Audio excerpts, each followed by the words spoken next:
The ring he was about to buy for another woman slipped the moment he realized he already had a family he never knew existed. The glass display stretched under soft white lights, diamonds catching reflections like frozen stars, and Ethan Caldwell stood there in a tailored charcoal suit that fit him like certainty, his fingers resting lightly on the edge of the counter as the sales associate turned to retrieve the piece he had already chosen, a flawless oval cut set in platinum, understated but powerful, the kind of ring that didn't ask for attention because it commanded it, just like him, and for a moment everything felt aligned, clean, controlled, exactly the way his life had been designed to be, until the woman behind the counter straightened and stepped back into view, and the air shifted without warning, not loudly, not dramatically, but in that quiet, suffocating way that makes your chest forget how to rise, because it wasn't a stranger standing there with practiced professionalism and a polite smile. It was Amara Bennett, and she didn't react the way he expected, no widened eyes, no sharp inhale, just a stillness that felt deliberate, like she had already lived this moment 100 times in her head and decided long ago how she would stand in it. And Ethan's breath caught somewhere between disbelief and recognition as the past he had sealed off, without ceremony, unfolded in front of him under bright retail lighting, ordinary and impossible at the same time.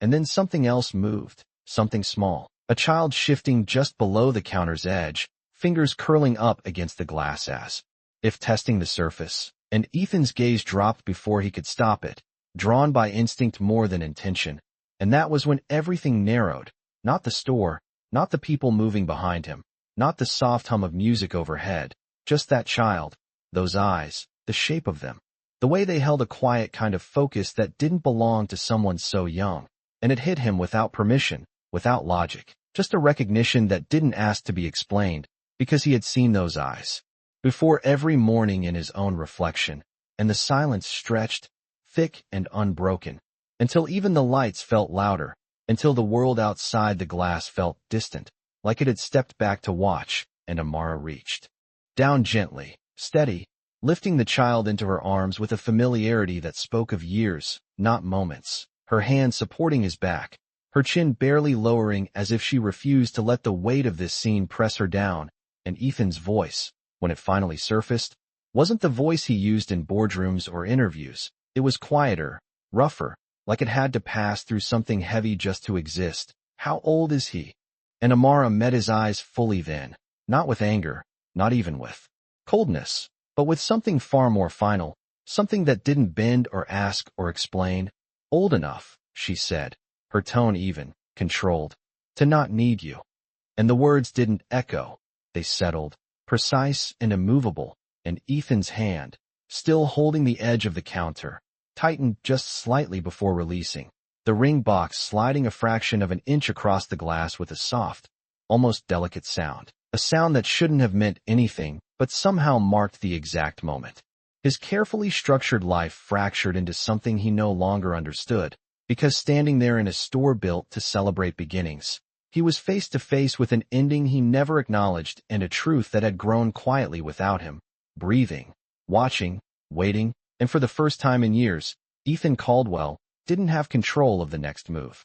The child did not look away, and that was what unsettled him most, not fear, not confusion, just a quiet curiosity that felt far too steady for someone so small, and Ethan found himself studying every detail without meaning to, the slight tilt of the head, the way the boy's fingers rested against the glass as if measuring the world before touching it, and then the realization pressed in deeper, not sudden but undeniable, because it was not only the eyes, it was the expression, that same controlled stillness Ethan had been praised for in boardrooms, the same restraint people called discipline when it belonged to a man in power, and now it was standing right in front of him in a child who had never known his name, and something inside his chest shifted, tight and unfamiliar, as Amara adjusted her hold slightly, her movements calm, practiced, her posture unshaken by the weight of the moment or the man standing across from her, and when she spoke, again it was not to explain, not to soften anything, but to redirect the world back into motion. If you are here to purchase a ring, I can complete the transaction, her tone professional, steady, as if she had drawn a clear line between past and present and refused to let him blur it. and Ethan blinked once, as though the room had to reassemble itself around her words, the quiet hum of the store returning in fragments. Footsteps, distant voices, the faint chime of the entrance door opening and closing somewhere behind him. But none of it settled, none of it felt real, because the only thing that mattered stood on the other side of the counter, holding a life he had not accounted for. And he let out a breath he did not realize he had been holding, his hand moving slowly from the glass to the small velvet box that now felt heavier than it should, as if it carried more than a promise he had not yet made, as if it carried a truth he had already broken. And his voice came lower this time, stripped of its usual certainty. "Why did you not tell me?" And Amara did not hesitate, did not look away, did not search for words. "You left," she said simply, and the statement did not rise, did not accuse. It landed, direct and complete, leaving no space for reinterpretation, and Ethan's jaw tightened slightly, not in anger but in recognition, because there was no version of events he could reconstruct that erased that fact, no strategy, no explanation that would make it disappear. And for a moment he glanced at the child again, as if trying to find something that would disprove what was already clear, but the boy only watched him, steady, observant, as if memorizing a face he had never been given the chance to know. And the silence that followed was not empty. It was full of everything unsaid, every missed call that was never made, every day that passed without acknowledgement. And Ethan felt the weight of it settle in a way that no deal, no loss, no public failure had ever managed to reach, because this was not something he could negotiate, not something he could outthink. It simply existed, and Amara shifted her gaze briefly to the register screen, her fingers moving with quiet efficiency. As she entered something, maintaining control of the space in the only way that mattered, through composure, through presence, through the refusal to be pulled into his confusion. And when she looked back at him, her expression remained unchanged, not cold, not distant, just resolved. "Do you still want the ring?" she asked, and the question hung between them with a weight that extended far beyond the object itself. And Ethan looked down at the box in his hand, the polished edges catching the light, perfect, untouched, and for the first time since he had walked into the store, he could not answer immediately, because the future he had planned now stood in direct contrast with a past that had quietly become real without him. And the child shifted slightly in Amara's arms, resting his head against her shoulder for a brief second before looking back at Ethan. And in that small movement, there was something else, something even harder to ignore, not recognition, not expectation, just presence, simple and undeniable. And Ethan swallowed once, his grip loosening on the box as the certainty he had carried in with him dissolved piece by piece, leaving behind something far more difficult to face. The realization that the life he thought he was about to begin had already begun somewhere else without his permission, without his knowledge, and now it was standing in front of him, waiting, not for an answer, but for the truth he had yet to accept. The child did not look away, and that was what unsettled him most, not fear, not confusion, just a quiet curiosity that felt far too steady for someone so small.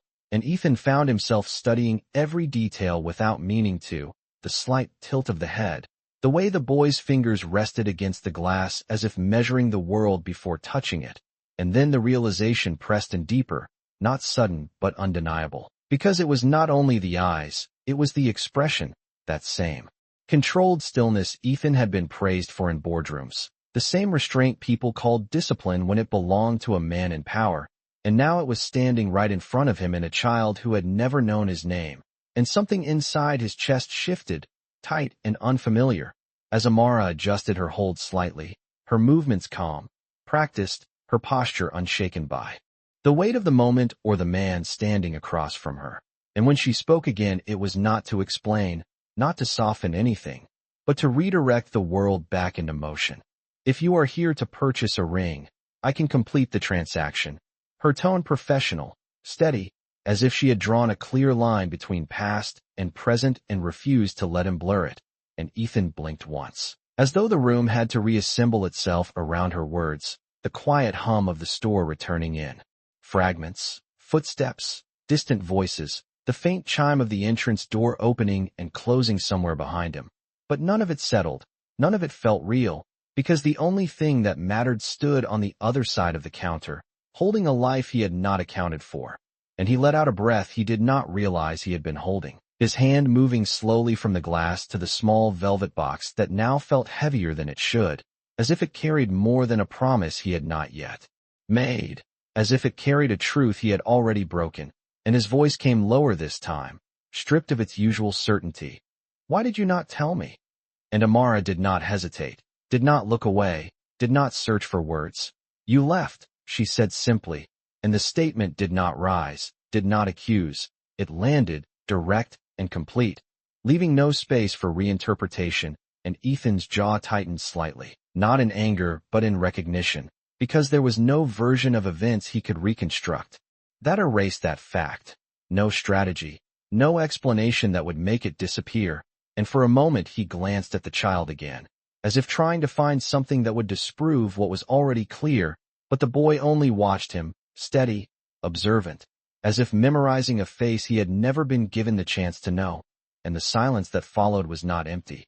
It was full of everything unsaid, every missed call that was never made, every day that passed without acknowledgement, and Ethan felt the weight of it settle in a way that no deal, no loss, no public failure had ever managed to reach, because this was not something he could negotiate, not something he could outthink. It simply existed. And Amara shifted her gaze briefly to the register screen, her fingers moving with quiet efficiency as she entered something, maintaining control of the space in the only way that mattered, through composure, through presence, through the refusal to be pulled into his confusion. And when she looked back at him, her expression remained unchanged, not cold, not distant, just resolved. "Do you still want the ring?" she asked, and the question hung between them with a weight that extended far beyond the object itself. And Ethan looked down at the box in his hand, the polished edges catching the light, perfect, untouched, and for the first time since he had walked into the store, he could not answer immediately, because the future he had planned now stood in direct contrast with a past that had quietly become real without him. And the child shifted slightly in Amara's arms, resting his head against her shoulder for a brief second before looking back at Ethan. And in that small movement there was something else, something even harder to ignore, not recognition, not expectation, just presence, simple and undeniable. And Ethan swallowed once, his grip loosening on the box as the certainty he had carried in with him dissolved piece by piece, leaving behind something far more difficult to face. The realization that the life he thought he was about to begin had already begun somewhere else without his permission, without his knowledge, and now it was standing in front of him, waiting, not for an answer, but for the truth he had yet to accept. The box remained in his hand, unopened now, no longer a symbol of certainty, but something suspended between decisions he could not yet make. And Ethan felt the weight of Amara's question settle deeper than anything she had said before, not because of the words themselves, but because of what they forced him to confront. And for a brief second he looked past her, toward the polished mirrors lining the walls, catching fragments of his reflection from different angles, each one composed, controlled. The version of himself the world expected, but none of them aligned with the man standing here now, silent, unsure, and being observed by a child who had no reason to trust him. And he exhaled slowly, placing the velvet box back onto the glass with deliberate care, not as a rejection, not as a decision, but as a pause. And Amara's eyes followed the movement without reaction, as if she had anticipated it, as if she had already measured every possible outcome and accepted them all before he even walked through the door. And the boy shifted again, his small hand reaching toward the edge of the counter, brushing against the cool surface with quiet curiosity. And Ethan found himself lowering his voice without meaning to, as though the moment demanded it. "What is his name?" And this time Amara did not answer immediately, not out of hesitation but out of intention, letting the question sit long enough to carry its weight, before she said, "Noah." And the name landed differently than everything else, softer, but no less powerful, and Ethan repeated it under his breath without sound, testing how it felt, how it fit into a life he had not built but could no longer ignore.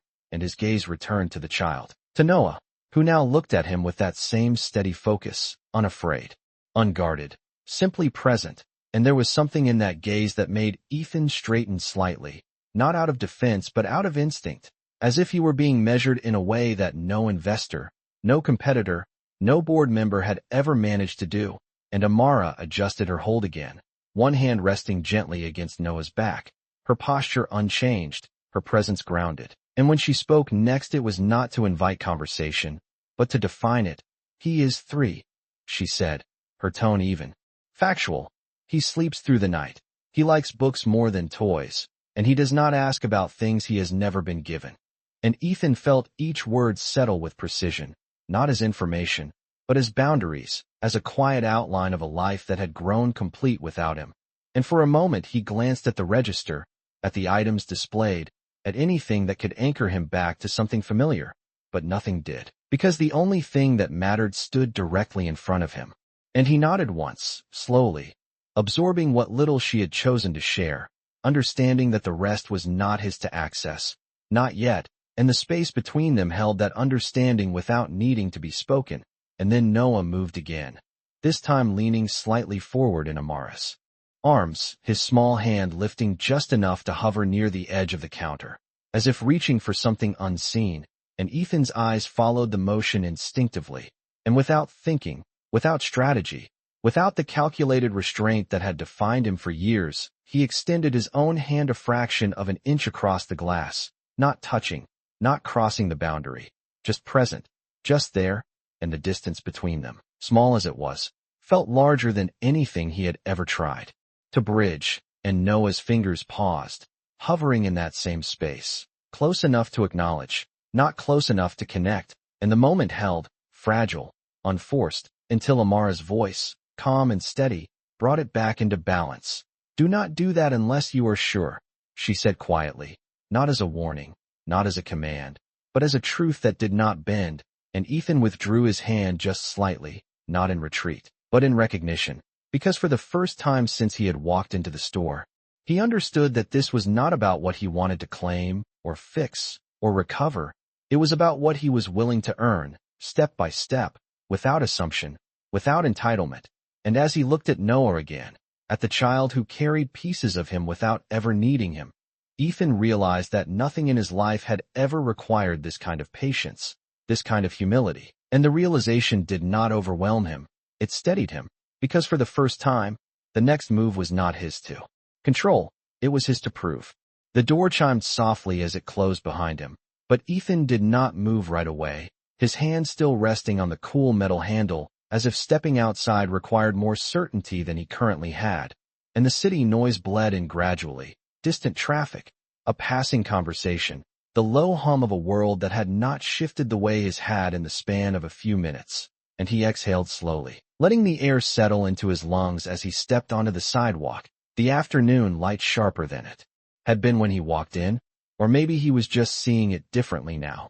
And for a moment he stood there, shoulders squared, posture composed, the version of himself that had always been enough.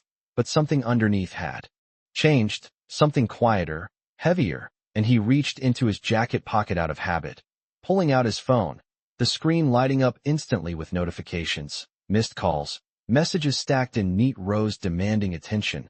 But none of them held his focus. None of them mattered in the way they had just an hour ago. And his thumb hovered over the screen before locking it again, sliding the phone back into place without answering a single one. And instead his gaze drifted back toward the glass storefront behind him, catching his reflection layered over the interior he had just left, a faint image of Amara moving behind the counter, steady, composed, continuing her day as if nothing had broken open in the middle of it. And Noah, small and quiet in her arms, already settling back into the rhythm of a life that did not pause for his arrival. And Ethan stood there longer than he intended, not watching in a way that intruded, but in a way that tried to understand, to take in. Something he had missed entirely. And for the first time in years, he did not have a next step planned, no call to make that would fix it, no meeting that would shift the outcome, just a reality that existed whether he was ready for it or not. And eventually he turned, stepping away from the store with measured pace, each step deliberate, not rushed, not hesitant, just aware. And when he reached the curb, his driver pulled the car forward immediately, precise timing, perfect execution, the door opening before Ethan even had to reach for it. And he paused again for a fraction of a second before getting in, The leather seat familiar, the quiet interior closing around him like a space he understood, and yet even here, nothing felt entirely the same. And the driver glanced at him briefly through the rearview mirror, waiting for direction. "Back to the office, sir." And Ethan leaned back slightly, his gaze unfocused for a moment before settling, not on the skyline, not on the movement of the city, but somewhere inward, and he shook his head once, subtle but firm. "Not yet," he said, his voice calm, controlled, but carrying something different, something the driver did not question, and the car remained idle at the curb, engine running, the world moving around them, and Ethan's hand rested loosely against his knee, his fingers tapping once, twice, before stilling completely, and his mind did not race the way it usually did. It did not calculate or strategize. It replayed, piece by piece, the way Noah had looked at him, the way Amara had spoken without raising her voice, without needing to, the way every answer she gave closed a door he had not even realized was open, and slowly, something began to take shape. Not a solution, not a plan, but a direction, and he leaned forward. Slightly, his voice steady when he spoke again. "Find out her work schedule," he said, not as an order driven by control, but as a first step shaped by intention, and the driver nodded once, already moving to comply, but Ethan added quietly, "Nothing invasive," and the clarification hung there, deliberate, because this was not about access, it was about approach, and the car finally pulled away from the curb, merging into traffic with smooth precision, and Ethan glanced back once, just once, through the rear window, catching a final glimpse of the storefront growing smaller behind him, the place where his life had shifted without warning. And as the city stretched ahead, he did not reach for his phone again. He did not return to the rhythm he had mastered, because for the first time, he understood that this would not be handled in a single move. It would not be solved in a meeting or negotiated into place. It would require something he had never had to give before: consistency, patience, presence. And as the car moved forward, Ethan Caldwell did not think about the ring he almost bought. He thought about a small hand that had hovered inches from his own, and the space between them that he now had to learn how to cross without breaking it. The car did not return to the office that afternoon, and that alone shifted something in the rhythm Ethan had followed for years, because there had always been a next meeting, a next call, a next decision waiting to be made, but now the time between actions stretched longer, quieter, filled with something he could not delegate or accelerate. And when the car finally slowed a few blocks away from the storefront, Ethan leaned forward slightly, his gaze fixed ahead, not on the building itself but on the space around it, the small details he would have ignored before, the cafe on the corner with outdoor seating, the steady flow of people moving in and out of nearby shops, the rhythm of a neighborhood that functioned without urgency. And he stepped out of the car without announcement, his driver remaining behind without question, and Ethan adjusted his coat once, not out of habit, but to ground himself, before walking toward the corner cafe, choosing a table that gave him a clear but distant view of the jewelry store, far enough not to intrude, close enough to observe, and he sat down, the chair scraping softly against the pavement, his posture composed, but his focus entirely different from the man who had entered the store earlier that day, because now he was not arriving. He was waiting, and waiting was something he had never practiced. Not like this, not without a defined outcome, and minutes passed without urgency. The sun shifting slightly, casting longer shadows across the sidewalk, and Ethan did not check his phone, did not engage with the world he had paused. He simply watched, not in a way that sought control, but in a way that tried to understand the cadence of a life he had never been part of. And eventually, the door to the store opened again, and Amara stepped out, Noah in her arms, her movements unhurried, steady, as if the day had unfolded exactly as expected, and Ethan did not move, did not call out, did not disrupt the moment, because something in him recognized that showing up did not mean stepping in, not yet, and he watched as she adjusted Noah's jacket, smoothing it gently before setting him down, his small feet meeting the ground with confidence. And the boy looked around briefly, taking in the street with quiet curiosity before reaching for Amara's hand, and she took it without hesitation, their fingers fitting together in a way that spoke of routine, of trust built over time. And they began to walk, not fast, not slow, just forward, and Ethan remained seated, his hands resting lightly on the table, his breath steady but deeper than before, because every instinct he had was telling him to stand, to follow, to close the distance that still existed between them. But he did not move, not because he could not, but because he understood now that the space between them was not something to be crossed quickly. It was something to be respected, and as they reached the corner, Noah glanced back once, not searching, not expecting, just observing, and his eyes met Ethan's across the distance. A brief, quiet connection that held no judgment, no recognition, just awareness, and Ethan inclined his head slightly, a gesture so small it could have been missed. But it was not for anyone else to see. It was simply an acknowledgement, and Noah turned back to Amara without hesitation, their path continuing uninterrupted, and Ethan watched until they disappeared around the corner, the moment stretching just long enough to settle into something real, something that would not fade once he stood up and walked away. And when he finally rose from his seat, the chair sliding back with a soft sound, he did not feel the same urgency he had walked in with earlier. He did not feel the need to fix or define anything immediately. Instead, there was a quiet clarity, a direction that did not rely on speed, and he reached into his pocket, pulling out his phone, not to return to work, not to resume the life he had paused, but to open a blank note, his thumb hovering for a second before typing a single word, Noah, and he stared at it for a moment, as if committing it fully to something deeper than memory, before adding another line beneath it. Not a plan, not a strategy, just a simple statement, show up. And as he slipped the phone back into his pocket, Ethan Caldwell understood that for the first time in his life, success would not be measured by what he could build or acquire, but by what he was willing to return to, again and again, without certainty, without control, until the distance between him and that small hand no longer existed.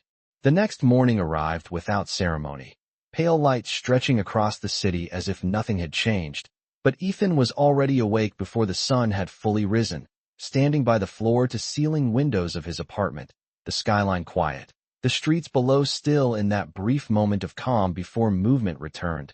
And for once he was not reviewing numbers, not preparing for a meeting, not rehearsing decisions that would shape markets or contracts.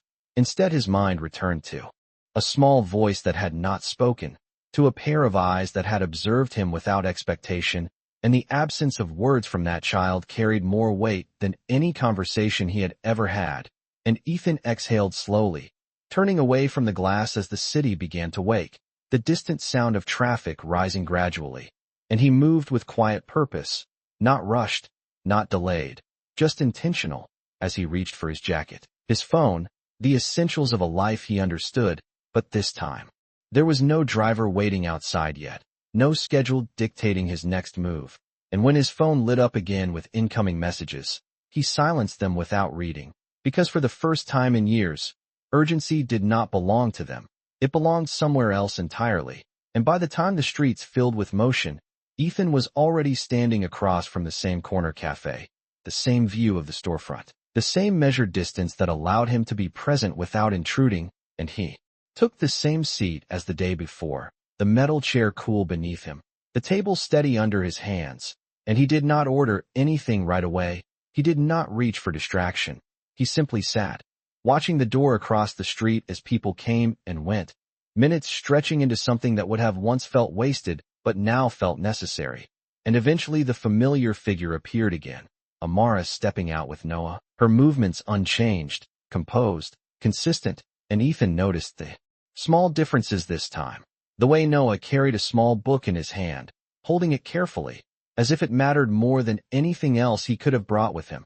The way Amara glanced down briefly, checking his jacket, adjusting it with the same quiet care, and they began to walk again, the same direction as before, the same rhythm, and this time Ethan stood, not abruptly, not following directly, but allowing distance to remain as he stepped onto the sidewalk, his pace slower, measured, keeping far enough behind that his presence would not disrupt theirs. And it was not pursuit.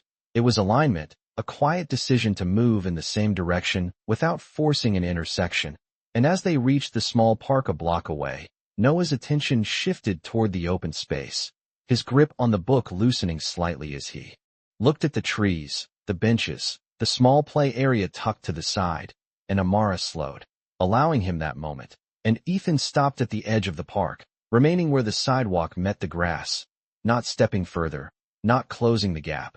And he watched as Noah moved closer to the bench, climbing up with careful determination, opening his book with both hands, flipping through the pages with focus that did not require guidance. And Amara sat beside him, her posture relaxed but attentive, present in a way that did not demand attention but offered it fully. And Ethan felt something shift again, not sharp, not overwhelming, just steady, as if each small observation was building something he could not yet name. And he stayed there, not hidden, not announced, simply existing within the same space. And after a few minutes, Noah's eyes lifted from the book, scanning the park briefly before landing on Ethan again. That same quiet recognition passing between them. And this time, the boy did not look away immediately, his gaze lingering just long enough to acknowledge that Ethan had returned, that he was still there. And Ethan responded the only way he could, not with words, not with movement that would disrupt the balance, but with stillness, with presence. And for the first time, it did not feel like distance. It felt like the beginning of something that required no explanation, only consistency, only time. And as the morning light settled over the park, Ethan Caldwell understood that showing up once had been an interruption, showing up twice had become a pattern, and what came next would determine whether he remained a stranger standing at the edge, or something more that Noah might one day choose to step toward on his own. The pattern did not break the next day, or the day after that, and by the third morning the rhythm had settled into something that no longer felt accidental. Ethan arriving at the edge of the park just as the light filtered through the trees, the same bench occupied, the same small figure holding a book with careful focus, and Amara seated beside him with that quiet steadiness that never wavered. And nothing about the scene invited him closer, nothing asked for his presence, but it did not reject it either, and that distinction became the space he learned to exist within, measured, respectful, consistent. And on that morning, something shifted, not in a dramatic way, not in a way that anyone passing by would notice, but in a detail small enough to matter. Because when Noah looked up from his book, his gaze found Ethan again, and this time it did not pause briefly and move on. It stayed, curious, evaluating, as if trying to understand why this man kept appearing in the same place, at the same time, without speaking, without leaving. And Ethan did not move, did not signal, did not attempt to close the distance. He simply acknowledged the moment with the same stillness he had learned to hold. And after a few seconds, Noah shifted slightly on the bench, his feet swinging once before stilling.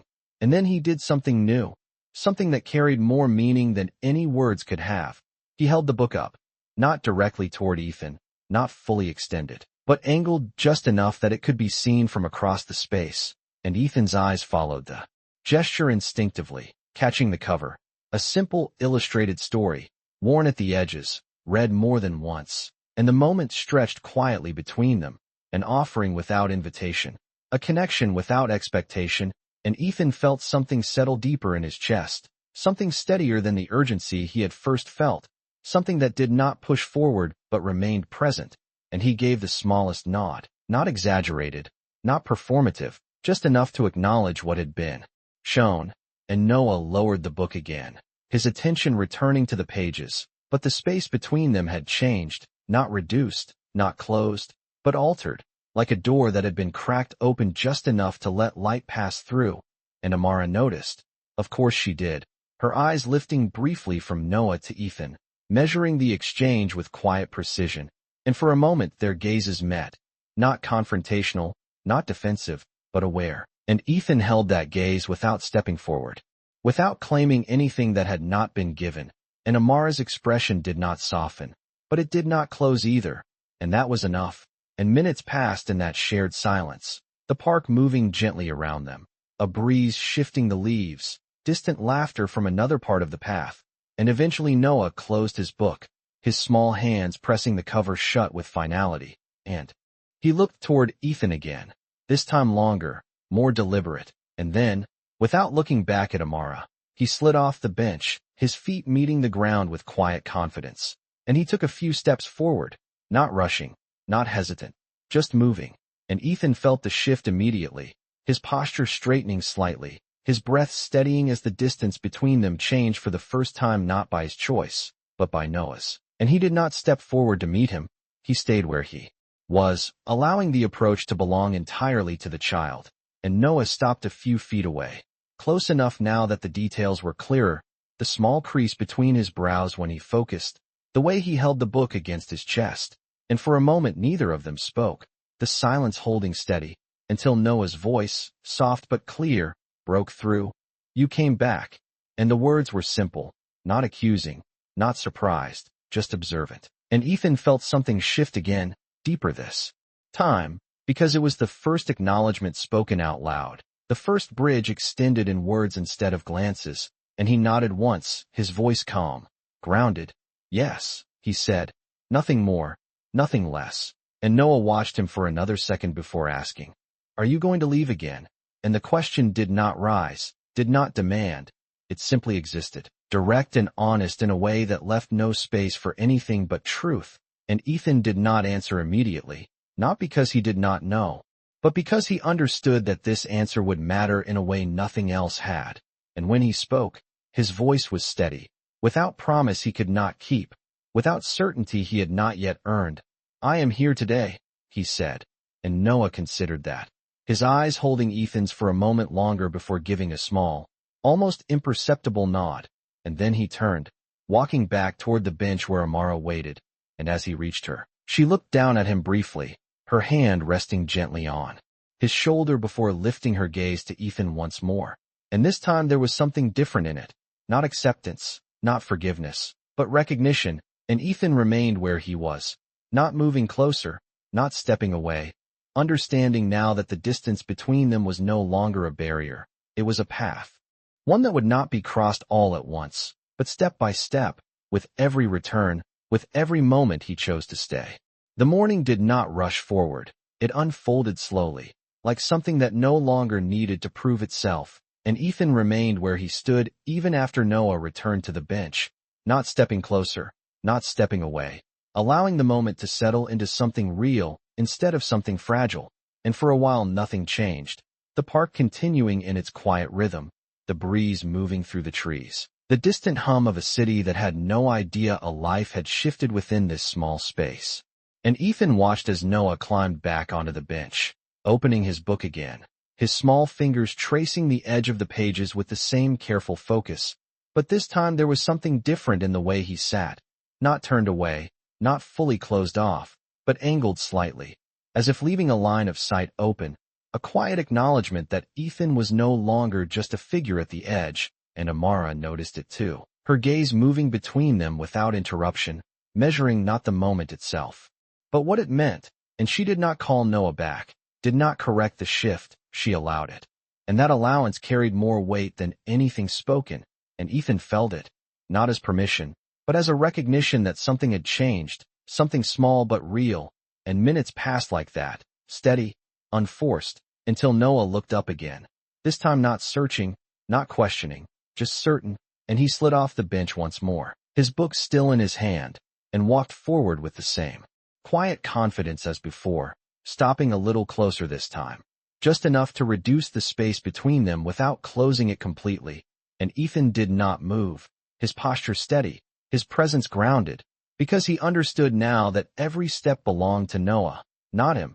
And when the child spoke again, his voice was calm, direct. "I read this one already," he said, holding the book slightly forward, not offering it, not asking, just sharing. And Ethan nodded, his eyes lowering briefly to the worn cover before returning to Noah's face. "Do you like it?" he asked, his tone even, careful. And Noah considered that for a second, his gaze shifting down to the book, then back up again. "It is okay," he said simply, and the honesty in that answer, unfiltered and unshaped, carried a kind of clarity Ethan had not heard in a long time. And he gave a small nod, not trying to fill the silence, not trying to guide it, just letting it exist. And Noah shifted his weight slightly, the book pressing lightly against his chest as he looked at Ethan again, studying him in that same quiet way. And then, after a brief pause, he stepped 1 inch closer, not enough to break the space, but enough to change it. And Ethan felt it immediately, not as a movement, but as a decision, And he responded the only way he could, by staying exactly where he was, steady, present, allowing the moment to remain safe. And Noah's hand lifted slightly, hovering for a second before resting back against the book, as if testing something he had not yet decided to do. And then he asked, "Are you coming tomorrow?" And the question was simple, but it held more than curiosity. It held pattern, expectation, something beginning to form, and Ethan's breath settled before he answered, his voice quiet, grounded. "Yes," he said, not with force, not with promise beyond his control, just with truth that matched the moment. And Noah nodded once, small but certain, as if that answer fit into something he was building in his own way. And he turned then, walking back toward Amara without hesitation, his step steady, his posture unchanged. And as he reached her, she rested her hand lightly on his shoulder again, her eyes lifting to meet Ethan's across the space. And this time there was no tension in it, no guarded edge, just awareness, and something else beneath it, something that did not need to be named to be understood. And Ethan held that gaze for a moment, not claiming it, not interpreting it, just receiving it for what it was. And then he gave a small nod, the same quiet acknowledgement he had offered before. And Amara returned it just as subtly, not agreement, not forgiveness, but recognition of what had been shown. And as the moment settled, Ethan finally stepped back, not away, but into his place within it, understanding now that he did not need to stand at the edge to prove anything. He only needed to return. Again and again, until presence became something that did not need to be questioned. And as he turned to leave the park, the sunlight stretching longer across the path, Ethan Caldwell did not feel like a man who had lost something. He felt like a man who had finally been given the chance to earn it.